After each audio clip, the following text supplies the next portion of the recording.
my understanding is that you have been involved in the charter school movement and in charter school finance, perhaps not now, but in the past. Could you talk a little bit about how that relates to mainstream public schools and your vision for how that going forward is going to help Arizona in its student achievement? Sure. This feels a little bit like deja vu all over again, because I actually got asked this question at the Arizona We Want Institute Forum in Phoenix by Bram Resnick, and I was very quick to point out that charter schools are public schools.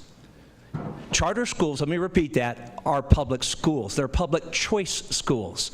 No child's ever assigned to attend a charter school. They're only there because their parent or the responsible adult in their life has chosen that school and that school's educational model as the best and most appropriate education for their child. What could be more pure than that, right? If you believe that education is about empowering and entrusting parents, the first and most important teacher in their child's life. And the other thing that's beautiful about a charter school, of course, is that there is a charter holding governing board that is responsible for the academic and financial results of just that school. It's not a school district governing board with multiple schools underneath it. It's a charter holding governing board responsible for a single school. What better way to ensure accountability in the long haul? And the good news is in Arizona that public charter schools receive roughly the same level of per pupil funding as district schools. So what we have right now as the state with the largest number of charter schools per capita, that is to say as a percentage of total K-12 student enrollment, is a system of competition and choice. And I always like to say that charter schools are the R&D arm of public education because they're showing what is possible. And I'm going to push back, by the way, against Common Core or anything else that imposes more regulations on public charter schools and infringes on parental school choice in Arizona. True confession, true full disclosure, I chaired the House Education Subcommittee in my last term as a United States Congressman. I authored the federal charter schools law in October 1998. That was, by the way, 2 months before I cast my last votes as a member of Congress on the articles of impeachment against Bill Clinton. But I'm proud of having been a father of the charter school movement, and the concept was we're going to create these autonomous but accountable charter schools, and I'm proud that Arizona is leading the way for the rest of the nation when it comes to expanding all forms of parental school choice, but especially public charter schools. Would you, in the eyes of school choice, has been extended to scholarship accounts to private schools. Would you say those are accountable even though they do not require to meet testing standards? Absolutely. You know, this philosophy about accountability in education is pretty simple from my perspective. You either trust parents to make the best and right choices for their own children, or you believe that that responsibility should be delegated or abdicated to some other authority. I trust parents, and I want parents to have the full range of choices across all educational options in Arizona. That's why, to Randy's question, I'm proud that I built the largest nonprofit organization in the country to help charter schools with their startup funding and their facility financing and development needs, including Arizona Charter Schools that today educate over 5,000 students.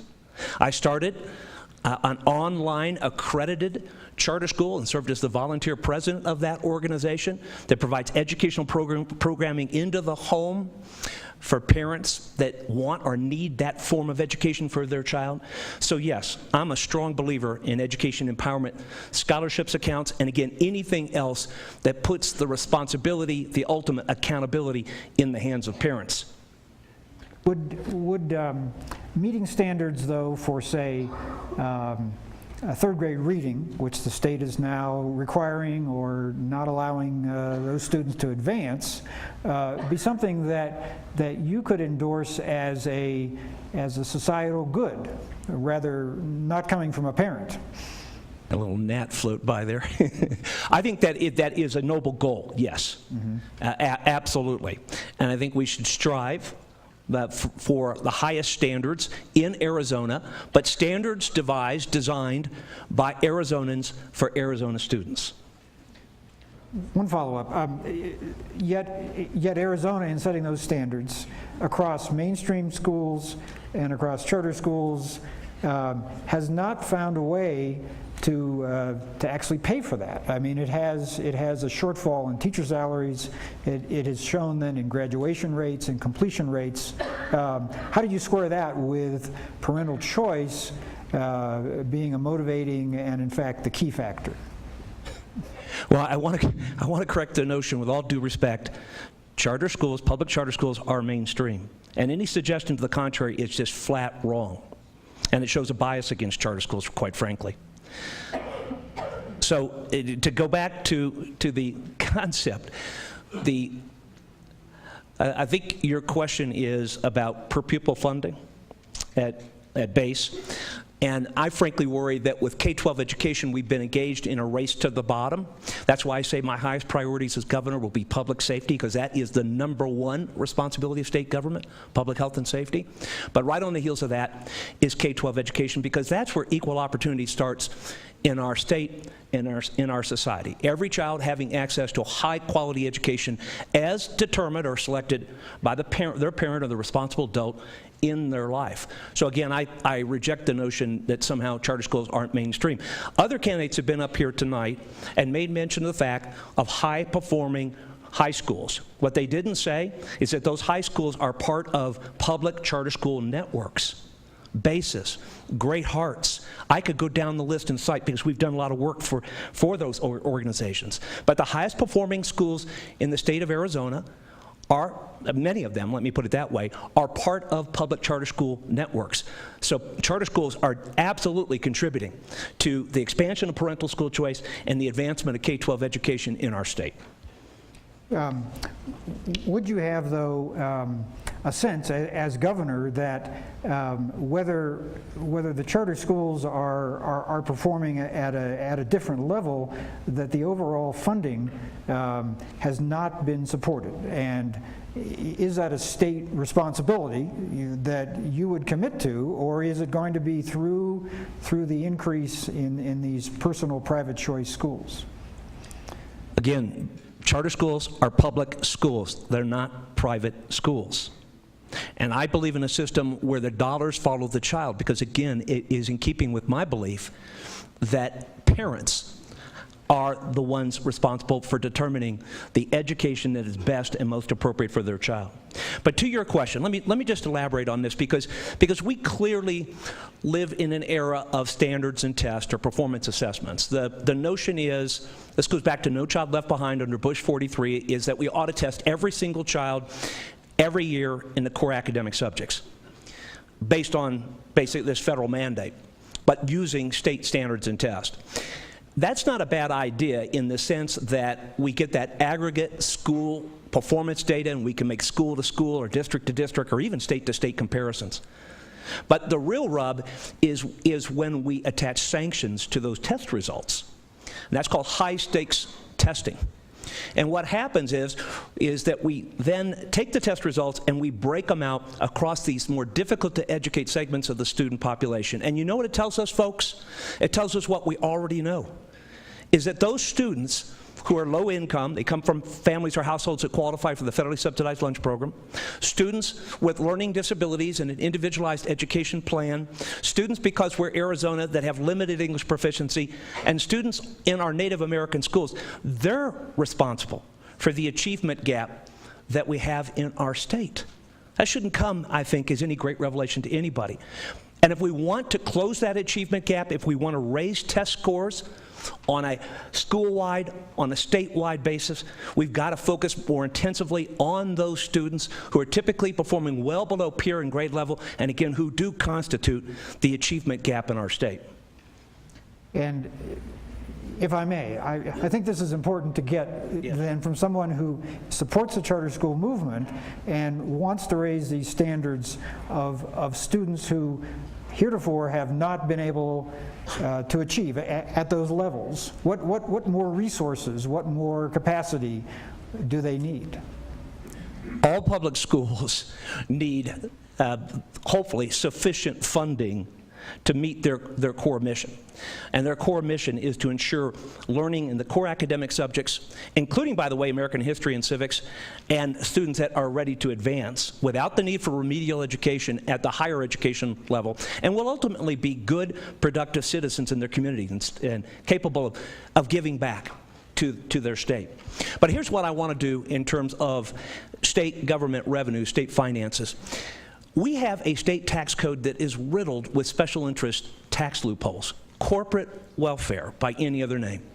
And it's in there because the big businesses that can afford to hire lobbyists were able to basically carve out those loopholes in our tax code. Our state tax code has been ridiculed as a miniature version of the federal tax code, and that shouldn't make any Arizonan proud. I want to close those loopholes. I have a long history of taking on the special interests, and frankly, pardon the pun, at about to turn 64, I'm not readily intimidated. I'm ready for that particular fight. And by closing those loopholes, by moving our state in the direction of a flat tax on income, cognizant that many business owners, particularly those that have limited liability companies, pay their taxes as individuals, and moving in the direction of a broad-based consumption tax with an exception for prescription medicine and a low-income rebate, we can have the sufficient funding to meet the primary responsibilities of state government, which, as I said earlier, are K-12, or because I'm at NAU, maybe I'll expand that to K-20 education and public health and safety, as well as state health care for the truly needy.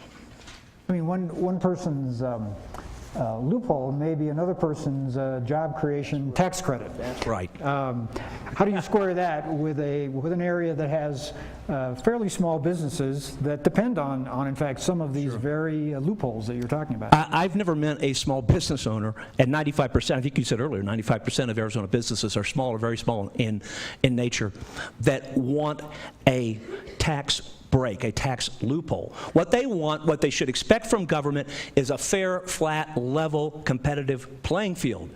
Government's role isn't to favor one business or industry over another. I mean, Randy just paraphrased saying that I like to say, particularly at gubernatorial forums like put on by the Technology Council, where I was the skunk at the garden party and pointed out that one business's tax credit is another industry's corporate welfare.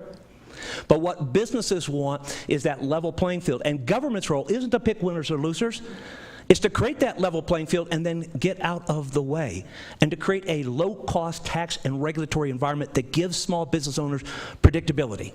But I do want to offer every single Arizona business owner one incentive, and one incentive only, and that is, if you believe in yourself, if you believe in your business, if you believe in your employees, and you're willing to invest in our state, then I want you to be able, as a business owner, to be able to fully write off against your state income tax liability the full amount of all investment expenses that you make in the year that you make them. Not pursuant to some long-term depreciation schedule, but instant full expensing. The economists say the reason we're in such a tepid economic recovery is that business investment lags. And that's why I want to create this incentive, not just for the businesses, the big businesses that can afford lobbyists, but for all Arizona businesses, especially the small businesses that are the backbone of our economy in rural Arizona. This area has in fact supported solar as in fact a natural not only growth industry, but supporting the renewability of its resources. I mean, in a democracy, if the voters decide they really want to advantage one industry, would you stand in the way as governor? No, I would probably be pretty vocal, but if you're talking about a popular referendum, a voter mandate, that's one thing. If you're talking about working with the legislature, put forward a legislative agenda, trying to build consensus within the legislature, and by the way, ladies and gentlemen, no other candidate for governor has served in the highest legislative body in our land, and I know you probably, like me, regard the United States Congress in pretty low esteem at the present time. But when I served, what Fred didn't say, by the way, is that I was an architect of the balanced budget, which Bill Clinton vetoed several times before he finally signed it into law. I was the architect of federal welfare reform, one of them in the House, which Bill Clinton vetoed several times before he signed it into law. We did make divided government work on a bipartisan basis, and we actually cut federal government spending and taxes for the first time, in fact, for the only time in recent memory. So, but it is, to answer your question, Randy, it is a question of working with the majority in the state legislature to build consensus. Should we favor solar production? I don't know. I think that is a debate we ought to have.